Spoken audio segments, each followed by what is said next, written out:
I can tell you everything that went in this store. Over there was Duke's mayonnaise, pork and beans, all that. Right here, behind there's nail kegs there. It had nails in it. Back here, that's where the butcher's place. And my daddy he cut his own meat. Over there, things where they kept cakes and had all that in a case. Today, we're headed behind the walls of an old country store in Orbit. It's no such a thing as a country store anymore, no. Before it was a country store, it was most likely a commissary.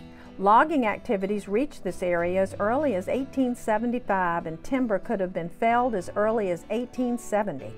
By the time the Surrey Lumber Company, which was the largest producer of yellow pine lumber in the eastern United States, took over the Orbit area, they had housing for the logging and railroad workers. The store resembles a farmhouse with multiple additions which throughout the years have served as office space and living quarters for the store's owners and for those renting the space. The Ferguson and Clark families were among the first owners back in the late 1800s. A post office was housed in the building in the 1880s. Right there in that corner, it had all the racks in it and everything for a post office. At the turn of the century, R.L. and Annie Scott ran the store, and in 1915, Chesley Garner purchased it. Margaret Cofield worked as a bookkeeper for Mr. Garner in the 1940s. Receipts for fertilizer, peanuts, bricks, and livestock show that Garner was involved in numerous businesses.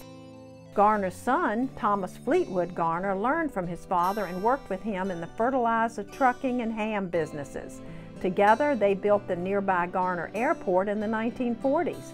As an entrepreneur, T.F. Garner branched out into aviation, invested in businesses in Richmond, and established Garner's Old Virginia Hams next to the country store. The latter became R.M. Phelps Packing in Ivor.